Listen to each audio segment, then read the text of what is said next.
Bollywood super stars Salman Khan, Hrithik Roshan ఒకే screen పై కనిపించడం అభిమానులకు పండుగలా మారింది. ఇంతవరకు ఒకే సినిమాలో కలిసి నటించిన ఈ ఇద్దరు యాక్షన్ హీరోలు Yash Raj films spy universe లో టైగర్ కబీర్ పాత్రలో అలరించినప్పటికీ ఎప్పుడూ స్క్రీన్ స్పేస్ షేర్ చేసుకోలేదు. అయితే తాజాగా వీరిద్దరూ కలిసి నటించిన యాక్షన్ ప్యాక్డ్ యాడ్ విడుదలై సోషల్ మీడియాలో సంచలనం రేపుతోంది. ఈ కమర్షియల్ యాడ్ ను ప్రఖ్యాత దర్శకుడు అలీ అబ్బాస్ జాఫర్ డైరెక్ట్ చేసినట్లు సమాచారం. యాడ్ లో హృతిక్ రోషన్ ఒక కేబుల్ కార్ లో గ్రూప్ ఫోటోకి పోజ్ ఇస్తుండగా అకస్మాత్తుగా కార్ మిడ్ ఎయిర్ లో ఆగిపోతుంది. అందరూ భయపడుతున్న సమయంలో సల్మాన్ ఖాన్ గ్రాండ్ ఎంట్రీ ఇస్తాడు. ఇద్దరూ కలిసి కేబుల్ కార్ డోర్స్ బ్రేక్ చేసి ప్రమాదాన్ని అరికడతారు. ఈ ఇంటెన్స్ యాక్షన్ సీక్వెన్స్ లో వీరిద్దరూ డైలాగ్ చెబుతారు.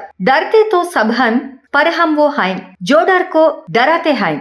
సల్మాన్ ఖాన్ తన ఇన్స్టాగ్రామ్ లో ఈ యాడ్ ని షేర్ చేసి మంచి క్యాప్షన్ కూడా ఇచ్చాడు. ఈ పోస్ట్ చూసిన అభిమానులు టైగర్ వర్సెస్ కబీర్ అంటూ కామెంట్స్ చేయడంతో పాటు వీరిద్దరూ కలిసి ఒక సినిమాలో నటించాలని కోరుకుంటున్నారు. ఇదే స్క్రీన్ పై వీరి మొదటి కాంబినేషన్ అయినప్పటికీ హృతిక్ రోషన్ సల్మాన్ ఖాన్ తో ఒక ప్రత్యేకమైన అనుబంధం కలిగి ఉన్నాడు. 1995 బ్లాక్ బాస్టర్ కరణ్ అర్జున్ చిత్రానికి హృతిక్ అసిస్టెంట్ డైరెక్టర్ గా పనిచేశాడు. ఆ సినిమా హృతిక్ తండ్రి రాకేష్ రోషన్ డైరెక్ట్ చేశారు.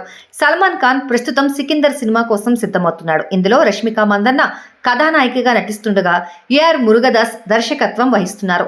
సాజిద్ నడియాద్ వాలా నిర్మించిన ఈ యాక్షన్ చిత్రం 2025 మార్చి 28న ఈద్ అల్ ఫితర్ సందర్భంగా విడుదల కానుంది. ఇక హృతిక్ రోషన్ జూనియర్ ఎన్టీఆర్ వార్ 2 ప్రస్తుతం షూటింగ్ జరుపుకుంటోంది. ఈ భారీ యాక్షన్ థ్రిల్లర్ 2025 ఆగస్టు 15న ఇండిపెండెన్స్ డే సందర్భంగా విడుదల కానుంది.